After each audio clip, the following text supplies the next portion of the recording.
नमस्कार दोस्तों, अभी मेरी मौजूदगी है मऊ जिला के अंतर्गत घोसी लोकसभा में मौजूद हूँ और लोकसभा के अंतर्गत दरियाबाद गांव में मैं मौजूद हूँ। गांव के प्रधान जी हैं, मैं जानने का प्रयास करना चाहता हूँ दरियाबाद गांव के प्रधान जी जो हैं क्या मैटर है गांव का, और जो है यादव परिवार के लोग प्रधान जी पे आरोप लगा रहे हैं कि जो है बुलडोजर से जो योगी जी का बुलडोजर है, बुलडोजर से मेरा घर को ढहा गया।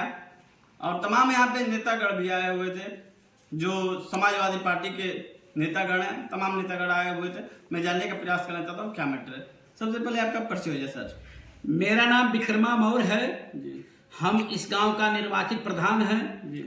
हमारे ऊपर जो आरोप लगा रहे हैं लोग कि यह जो है यादवों का लक्ष्य बना करके घर गिरा रहे हैं, यह एकदम बेबुनियाद और गलत है। यह कार्यवाही जो है माननीय तहसीलदार महोदय के न्यायालय से बेदखली का आदेश 2017 में हो करके प्रभावित है और उसको अनुपालन के लिए गांव के लोगों द्वारा प्रार्थना पत्र पढ़ता रहा है। और गांव के लोग इसलिए उत्सुक हैं कि दर्जनों लोगों का पानी ये लोग बंद कर दिए हैं। वह पानी जो है खुले में दूसरी तरफ बह रहा है, पशु बंधक के रूप में घर में है, पशुओं के घर में और लोगों के दरवाजे पर लगा हुआ है, संक्रामक रोग फैल सकता है। इस तरह की स्थिति पैदा हुई तो लोगों ने विरोध किया और दरखास्त डालता रहा। कार्रवाई न होने पर बार बार हमको तहसील पर देख करके सपा समाजवादी पार्टी के वरिष्ठ नेता माननीय राजेंद्र मिश्रा जी मिले। उन्होंने पूछा कि क्या तकलीफ है, हम बताए तो उन्होंने कहा कि आप चिंता मत कीजिए, मैं चल कर उसका पंचायत करता हूँ। यह आए थे, पंचायत किए, पंचायत में सारे लोगों को बैठा करके तय हुआ कि आप जो है अंडरग्राउंड नाली बना लीजिए, इन सबों को बेदखल मत कीजिए। बात तय हो गई। इनके कहने पर सामान गिरा दिए नाली बनाने के लिए। दूसरे दिन ये लोग कहने लगे कि आप जो है स्टैंप पर लिख के दीजिए कि हम पोखरी में हमेशा सदा के लिए रहेंगे। हम कहे भाई यह हमारे अधिकार क्षेत्र की बाहर का चीज है, हम कदापि ऐसा स्टैंप नहीं लिख सकते। इसके बाद जो है यह बात सारी जाकर के मिश्रा जी को हम बतलाए, राजेंद्र मिश्रा जी को। उन्होंने हमारी मदद भी की, हमारी पैरवी भी की और हमारे सफलता के लिए उन्होंने कहा कि आप जनहित याचिका उच्च न्यायालय में दाखिल कर दो। उनका कथनानुसार हम जाकर के उच्च न्यायालय में दाखिल किए। विक्रमा मौर बनाम उत्तर प्रदेश सरकार, जिसमें आदेश पारित हुआ या तहसील के लोगों से कुछ पूछताछ की गई, जिसके हरकत में तहसील के लोग आ करके और उस न्यायालय के आदेश के क्रम में 23/8/2025 को अतिक्रमण हटवाए। अतिक्रमण में क्या था? भूसा का घर, कटरैन, नाद चरण खूंटा, यही सब था। इसको गिरवा उड़वा दिए लोग, हटवा दिए। हटवा क्या दिए? आज की तारीख में मलबा वहीं पड़ा है। ये लोग अपना तंबू बांस डाल करके वो वहीं पड़े हुए हैं। वह जमीन इन्हीं लोगों के कब्जे में आज भी मौजूद है।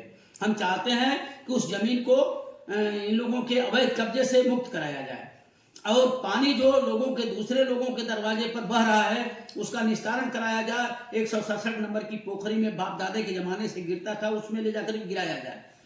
अब एक बात ये है कि लोग कह रहे हैं कि केवल यादव को लक्ष्य बना रहा है। हम ये कह रहे हैं कि हम यादव को अगर जो लक्ष्य बनाते तो बीरबल मौर्य का, स्वर्गीय विजयी मौर्य का, कृष्णानंद प्रजापति का, राम सवद प्रजापति का, ये तमाम लोगों का, या चंद्रिका मौर्य का, सुरेंद्र मौर्य का, उमेश पटेल का, या दिनेश मौर्य का, या सलाउद्दीन वगैरह का, क्यों सबका, इन सबका क्यों मिलता है? क्या सारा सभी लोग का गिरा है सर? हाँ, सभी लोगों का जिनका भी पड़ा है सबका हटाया गया है। अब बात यह है कि ये लोग दूसरी बात कर रहे हैं कि मुसलमानों को और यादवों को टारगेट कर रहे हैं। हम चैलेंज करते हैं कि इमाम चौक की जमीन इसी दरियाबाद गांव में 166 नंबर की जो आबादी है उसी में पहले से स्थित है। उसको जा करके आप समीक्षा करें, देखें। आपसे निवेदन करते हैं, पता करें कि उस इमाम चौक की जमीन को कौन लोग कब्जा किए हुए हैं। आज की स्थिति में उस इमाम चौक की जमीन पर अपना कटरैन डाल करके ईंट ऊंट सरिया वरिया करके अवैध रूप से कब्जा किए हैं। इसके लिए बार बार प्रार्थना पत्र दिया गया, लेकिन जानते ही हैं समय कैसा है, बहुत कार्यवाही नहीं हो पाई। अभी एक मनसा देवी है, मनसा देवी गोंड, उसका बैनामा शुदा जमीन यही परिवार जो कहते हैं कि इनके साथ अन्याय हुआ है, यही परिवार मनसा देवी भूण जात की है, अपने परिवार के ही एक व्यक्ति का बैनामा जमीन जिसमें लिप्टिस का पेड़ लगा हुआ था, पेड़ सहित क्रय किया है, इस टाइम शुल्क जमा किया है। उस जमीन को केवल इसलिए कब्जा कर रहे हैं कि तुमने खाली कराने वाले दरखास्त पर, पोखरी खाली कराने वाले दरखास्त पर हस्ताक्षर बनाया है, इसलिए तुमको हम वहीं बताएंगे। वह जमीन खून मांगती है, ऐसा लोग कहते हैं। वहीं चलिए, फुलचंद गुप्ता पोखरी से सटे हैं, पोखरी के सटे फुलचंद गुप्ता हैं, उनको पता करिए कि फुलचंद गुप्ता जो तेली हैं, स्वर्गीय फुलचंद गुप्ता, वो कभी जिंदगी में चकबंदी से आज तक अपना खेत ठीक से जोत बो नहीं पाए। यही राजनाथ चौरसिया है, जाकर के पता करिए। उन लोगों को बार बार गाली देना, उनको बार बार उनके खेत में बकरी डाल के चलाना, उनको मारने की धमकी देना, लोग त्रस्त हैं, तबाह हैं, परेशान हैं इन लोगों से। सर जी, मैं ये भी जानने का प्रयास करूंगा कि जो समाजवादी पार्टी के तमाम नेतागण आए हुए थे, कौन कौन नेतागण आए हुए थे, ये भी मैं जानने का प्रयास करूंगा। देखिए, मैं मौके पर तो था नहीं, जैसा सुना हूं कि माननीय जिला अध्यक्ष दूधनाथ यादव जी, मास्टर साहब, और माननीय श्री राजेंद्र मिश्रा जी, माननीय राजेंद्र पांडे जो सुधाकर सिंह के कार्यालय पर, विधायक जी के कार्यालय पर रहते हैं, वो थे। एक महेंद्र यादव हैं, यही चौथी मील पर रहते हैं, और अपने को समाजवादी का ही नेता बताते हैं। तो यही लोग थे। समाजवादी तो सही माने में समाजवादी तो अब क्या कहें, समाजवादी तो मैं भी समाजवादी हूँ, लेकिन कोई व्यक्तिवादी, जातिवादी, परिवारवादी नहीं हूँ, समाजवादी विचारधारा का हूँ। हमको तो लोग जोड़ रहे हैं कि कोयरी है तो इसलिए इसको टारगेट बना करके ठीक कर दीजिए। अभी कह रहे हैं कि लेखपाल जो है कोयरी है, इसका रिश्तेदार है। हम कह रहे हैं कि लेखपाल कोयरी है, हमारा रिश्तेदार है। तो लेखपाल की क्या हैसियत होती है, क्या करेगा? सिपाही क्या करेगा? कोई विवेचना करना है तो एसआई करेगा कि सिपाही करेगा? लेखपाल क्या कर सकता है वहाँ?